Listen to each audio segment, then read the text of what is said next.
আজকের গল্প সুনীল গঙ্গোপাধ্যায়ের লেখা দুই বন্ধু। 9 মাসে 6 মাসে সত্যচরণ একবার করে আসেন বন্ধু সদাশিবের সঙ্গে দেখা করতে। দুজনের বয়স এখন 80 ছুঁই ছুঁই। সদাশিবের তুলনায় সত্যচরণ এখনও বেশ শক্ত সমর্থ আছেন। দিব্যি একাই হেঁটে চলে আসেন নারকেলডাঙ্গা থেকে ভবানীপুর। ভিড়ের ট্রামে বাসে চড়তে নামতে বরং তার অসুবিধাই হয়। হাঁটার অভ্যাসটা তার বরাবরই।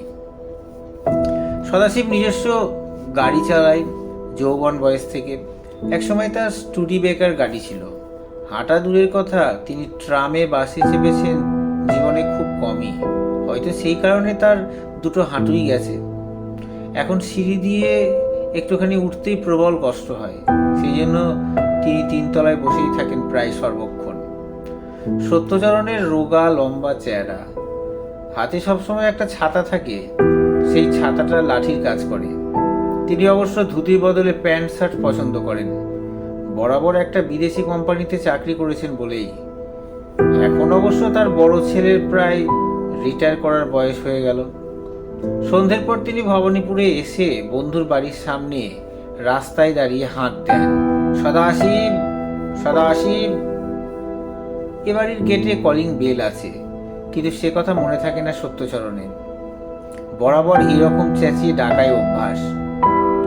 সদাশিবের বাড়িটা বেশ বড়। নাতি নাতনি ভাগ্নে ভাগ্নি নিয়ে প্রায় 20-22 জনের সংসার। প্রেসের ব্যবসা করে সদাশিব। প্রচুর সম্পত্তি করেছেন। সে ব্যবসা এখন ভালোই চলছে। 2 ছেলে সেই ব্যবসা দেখে। কিন্তু এই বয়সেও সদাশিব সবকিছুর কর্তৃত্ব ছেড়ে দেননি। নিজে আর প্রেসে যেতে পারেন না, তবু ঘরে বসেই টেলিফোনে সব খবর নেন, নির্দেশ পাঠান। এখনো 5,000 টাকার বেশি অঙ্কের সই করার অধিকার শুধু তার একারই। সত্যচরণকে এ বাড়ির সবাই চেনে, সবাই খাতির করে। তিনি এ বাড়ির কর্তাবাবুর বন্ধু, একমাত্র প্রাণের বন্ধু বলা যেতে পারে। সদাশিবের সঙ্গে সত্যচরণের কোনো স্বার্থের সম্পর্ক নেই, ব্যবসার সম্পর্ক নেই। কোনো দিনও তিনি সদাশিবের প্রেস থেকে বিনা পয়সায় নিজের নামে একটা প্যাড ছাপাননি। বরং যেদিনই তিনি এ বাড়িতে আসেন 20-25 টাকার একটা মিষ্টির হাঁড়ি আনেন বাড়ির ছেলে মেয়েদের জন্য। সন্ধ্যের পর সদাশিব বেশ কিছুক্ষণ পূজা আর্চায় কাটান। 3 তলাতেই ঠাকুর ঘর। উদার্ত কণ্ঠে স্তোত্রপাঠ করেন সদাশিব।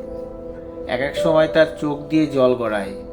তাদের পরিবার আগে ছিল শাক্ত, কিন্তু সদাশিব বৈষ্ণব হয়েছেন অনেকটা। তিনি মাংস খাওয়া ছেড়ে দিয়েছেন।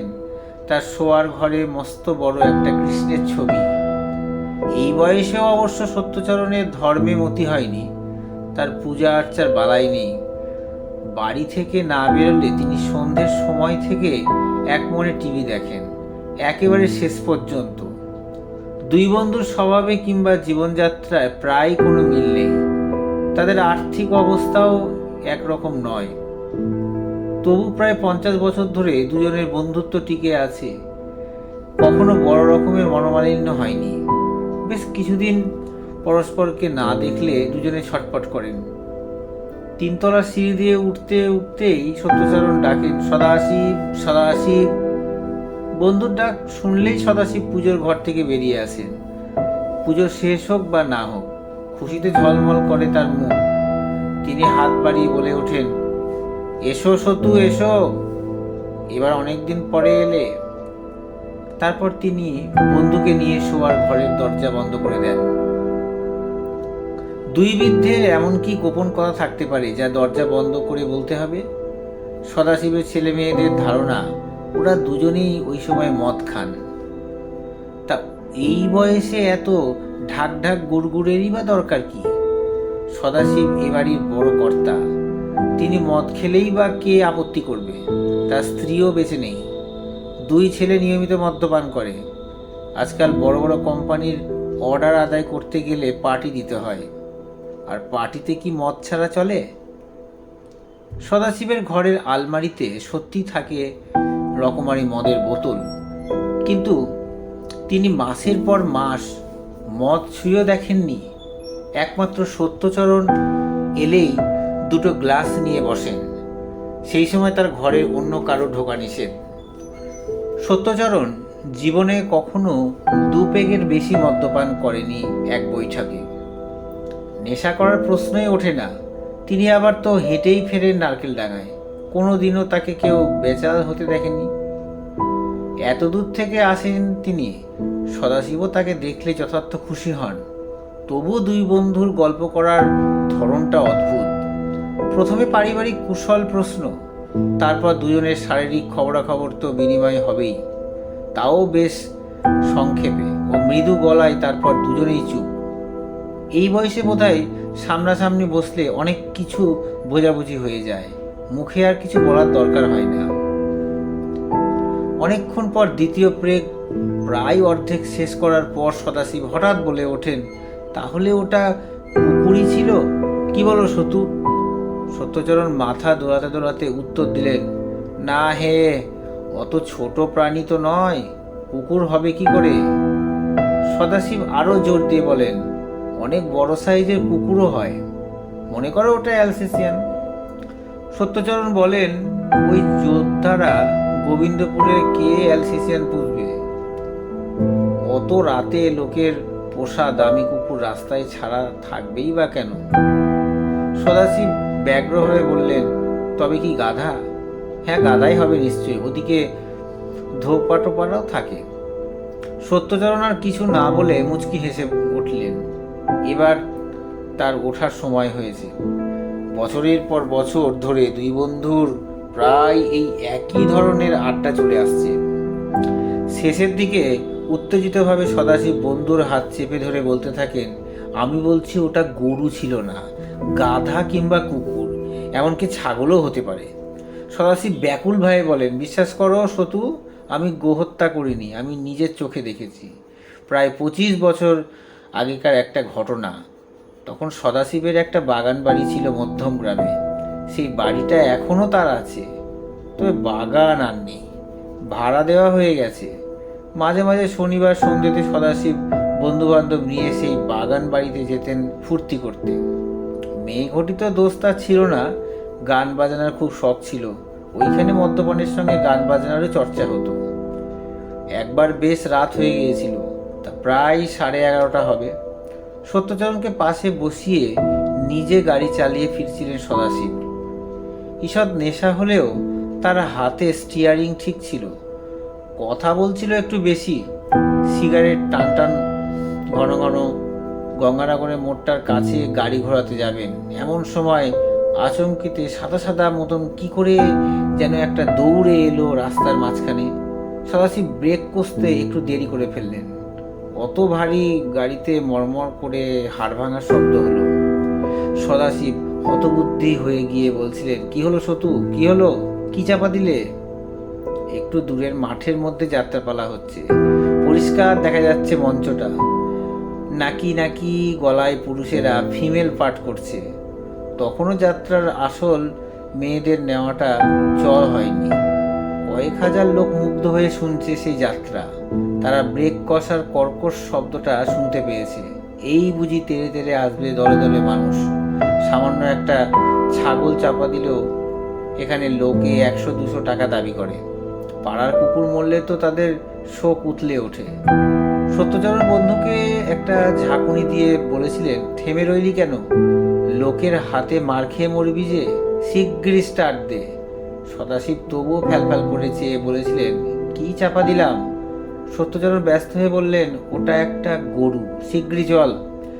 যাত্রার শ্রোতার রাস্তায় এসে পৌঁছাবার আগেই সদাশিব গাড়ি স্টার্ট দিলেন, আবার হুশ করে বেরিয়ে গেলেন। কয়েকজন লোক ইট ছুঁড়ে মেরেছিল, তাও গাড়িতে লাগেনি। বিপদ হলো না আর কিছু, কেউ কিছু জানতেই পারলো না। তারপর থেকে সদাশিব নিজে গাড়ি চালানো ছেড়ে দিলেন। বাড়িতে এখন 2জন ড্রাইভার। মধ্যমগ্রামের সেই বাড়িতে আর কখনো ফুর্তি করতে যাওয়া হয়নি। সদাশিব বিশ্বাস করেছিলেন যে তিনি একটা গরুকে চাপা দিয়েছিলেন, এমন কিছু নয়। বছর কয়েক পরে তার মনে খটকা লাগলো, গোহত্যা তো মহাপাপ, তার প্রায়শ্চিত্ত করা উচিত। কিন্তু সত্যিই কি সেটা গরু ছিল? সত্যচরণের মুখের কথা ছাড়া আর কি প্রমাণ আছে? গরু চাপা দিলেও পাবলিক রেগে যায়, গাড়িতে তাড়া করে, সেই জন্য কি সত্যচরণ বলেছিলেন গরুর কথা? কিন্তু একটা ধোপার গাধাকে যদি চাপা দেওয়া হয়, সেই রাগ করে তেড়ে আসবে না? কিংবা যদি কারো বাড়ির পোষা কুকুর হয়, অনেক পাড়ার একটা নেড়ি কুত্তাও কিছু মানুষের বড় ন্যাওটা হয়ে যায়, সেই কুকুরটা অপঘাতে মরলেও তারা দুঃখ পায়। সেই দুর্ঘটনার কথা সদাশিব এ পর্যন্ত আর কারুকে ঘৃণাক্ষরে বলেনি, শুধু সত্যচরণ ছাড়া আর কেউ জানে না। সত্যচরণ নিজে থেকে কখনো তোলেন না সেই প্রসঙ্গ। গরু চাপা দেওয়ার জন্য প্রায়শ্চিত্ত করলে তো স্বীকার করা হয়েই গেল যে তিনি গোহত্যা করেছেন। সারা জীবন সেজন্য কি এটা অনুশোচনা থেকে যাবে না? কিন্তু কুকুর কিংবা গাধা হলে প্রায়শ্চিত্ত করার প্রশ্নই নেই, অনুশোচনা হবে না। একমাত্র সত্যচরণই পারে সেইটা ঠিক করে দিতে।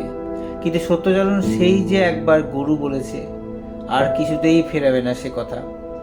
সত্যচরণের ছেলের বিয়ের সময় সদাশিব তার বড়নগরের একটা ছোট বাড়ি তাকে উপহার দিতে চেয়েছিলেন।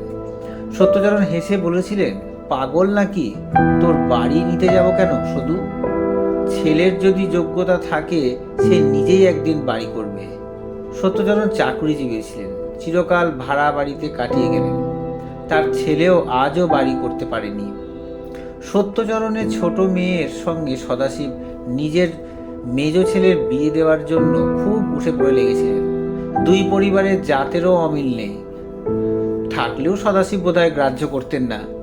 বন্ধুর চেয়ে বড় জাত আর হতে পারে নাকি? সে বিয়ের ব্যাপারে সত্যচরণ উৎসাহ দেখায়নি, আপত্তি করেনি। পরে জানা গেল সেই মেয়ে তার বিশ্ববিদ্যালয়ের এক বন্ধুকে পছন্দ করে বসে আছে। সত্যচরণ মেয়েকে শাসন করে সেই সম্পর্ক ভেঙে বন্ধুর ঘরে কন্যা দেওয়ার জন্য কোনো উদ্যোগ নিলেন না। মেয়ে সেই সহপাঠীকে বিয়ে করেই দিল্লি চলে গেল। সত্যচরণের মতিগতি বোঝা বড় শক্ত। মাঝে মাঝে সদাশিবের সন্দেহ হয় তিনি গোহত্যাকারী, এই ভেবেই কি সত্যচরণ তার মেয়ের বিয়ে দিতে চাইলেন না এই বাড়িতে? তার বন্ধু কি তাকে মনে মনে ঘৃণা করে? কিন্তু সত্যচরণ নিজে থেকে তো আসেনি এই বাড়ির বন্ধুর খোঁজ নিতে।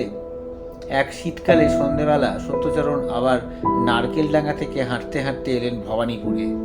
এসে দেখলেন সদাশিবের বাড়িতে যেন কিসের হুলস্থুলুস। বাড়ির সামনে দুখানা অন্য লোকের গাড়ি, কিছু লোক ব্যস্ত হয়ে বাড়ির মধ্যে আসছে যাচ্ছে। বৈঠকখানায় বসে আছে এক দঙ্গল লোক। সত্যচরণ রাস্তা থেকে বন্ধুর নাম ধরে ডাকবার আগেই সদাশিবের মেজ ছেলে আদিত্য হন্তদন্ত হয়ে বাড়ি থেকে বেরিয়ে এসে বলল, এই যে সত্য কাকা, আপনি এসে গেছেন? আপনার বাড়িতে টেলিফোন করে লাইন পাইনি, একজন লোক পাঠাচ্ছিলাম। সত্যচরণ বিপদের গন্ধ পেলেন। তবে কি এরই মধ্যেই সব শেষ? আদিত্য বলল, আজ বেলা 11টায় বাবার হার্ট অ্যাটাক হয়েছে। কলকাতার সবচেয়ে বড় দুজন স্পেশালিস্টকে ডেকে এনেছি, কিন্তু কি মুশকিল বলুন তো।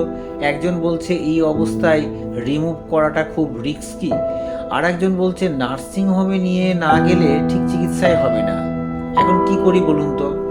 এইদিকে বাড়ির সবাই, তারা আত্মীয়জনরা দুরকম বলছে। বড়দা এখানে নেই, সব দায়িত্ব আমার। এখন যাচ্ছি একজন থার্ড ডাক্তারের ওপিনিয়ন নিতে। সত্যচরণ জোর করে নিজের মতামত জাহির করেন না। তাছাড়া এ ব্যাপারে ডাক্তারই ভালো বুঝবে। তিনি একটুক্ষণ চুপ করে বসে জিজ্ঞেস করলেন, তোমার বাবার সঙ্গে কি দেখা করা যাবে? দেখা করা কি ঠিক হবে? আদিত্য বলল, এখন ঘুমের ওষুধ দেওয়া হয়েছে, কিন্তু আপনি চলে যাবেন না। বুকে ব্যথার সময় বাবা বারবার আপনার কথা বলেছিলেন। আপনি বরং বাবার কাছে গিয়ে একটু বসুন। সত্যচরণ সিঁড়ি দিয়ে উঠে এলেন ধীরে ধীরে। তিনি ভাবলেন, যথেষ্ট বয়স হয়েছে সদাশিবের, নার্সিংহোমে হাসপাতালে যাওয়ার আর কি দরকার? বাড়িতে আপনজনের মুখ দেখতে দেখতে শান্তিতে চলে যাওয়াই তো ভালো। তার মনে হলো এবার বোধহয় তারও দিন ঘনিয়ে এসেছে। গরম নেই আর তেমন, একটু বরং ঠান্ডা ঠান্ডা ভাবই পড়েছে। তবু সদাশিবের শিউরে কাছে বসে পুরনো আমলের ঝালর দেওয়ার পাখা দিয়ে বাতাস করছে তার এক পুত্রবধূ। অন্য এক পুত্রবধূ সদাশিবের পায়ের পাতায় হাত বুলিয়ে দিচ্ছে। এর কোনোটাই দরকার নেই, তবুও এইসব সেবার চিহ্ন। সদাশিব উইল করে রেখেছেন কি না তাই বা কে জানে। সত্যচরণ একটা চেয়ার টেনে বসলেন। সদাশিবের দুই পুত্রবধূ তাকে দেখে মাথায় ঘোমটা টানার একটা ভঙ্গি করল। এ বাড়িতে এখনো এইসব প্রথার চল আছে। সদাশিব চলে গেলে আর থাকবে না। চিত হয়ে চোখ বুজে শুয়ে থাকেন সদাশিব, মুখে স্পষ্ট আসন্ন মৃত্যুর রং। তবে আজকালকার কড়া ওষুধে এই অবস্থা থেকেও অনেকে বেঁচে ওঠে, আরও 2-4 বছর হেসে কেঁদে কাটিয়ে যায়। প্রায় আধ ঘন্টার মধ্যে সদাশিবের জ্ঞান ফিরে এলো, কিংবা ঘুম ভাঙল। চোখ মেলেই সত্যচরণকে দেখে তিনি স্পষ্টত খুশি হয়ে উঠলেন। দুই পুত্রবধূকে তিনি বললেন ঘরের বাইরে যেতে। তারা কিছুটা আপত্তি জানিয়ে চলে যেতে বাধ্য হল। সত্যচরণকে আরও কাছে আসার ইঙ্গিত করে সদাশিব ফিসফিস করে বললেন, তোকে কেউ খবর দিয়েছে? সত্যচরণ চেয়ারটা টেনে এনে বলল, না, আমি আগে খবর পাইনি, এমনই চলে এলাম। সদাশিব বললেন, আমি আজ সারাদিন তোকে মনে মনে ডাকছি, তুই আসতে বাধ্য হয়েছিলিস। সতু, তুই না এলে মরেই শান্তি পেতাম না। দরজাটা বন্ধ করে দে। ওই আলমারিতে দেখ, হুইস্কি আছে, গেলাস আছে। বন্ধু এতখানি অসুস্থ, সেই অবস্থায় তার পাশে বসে সত্যচরণ মদ্যপান করবেন? এ কি অদ্ভুত প্রস্তাব! সত্যচরণ মাথা নেড়ে বললেন, না, আজ আর এইসবের দরকার নেই। সদাশিব কাতরভাবে বললেন, তুই একটু খা সতু, তাতে আমার তৃপ্তি হবে। এতকাল আমার সঙ্গে একসঙ্গে, আজ তুই শুধু বসে থাকবি, তা কি হয়? সত্যচরণ দৃঢ়ভাবে বললেন, সে প্রশ্নই ওঠে না। তুই ভালো হয়ে ওঠ, তারপর আবার আমরা একসঙ্গে খাবো।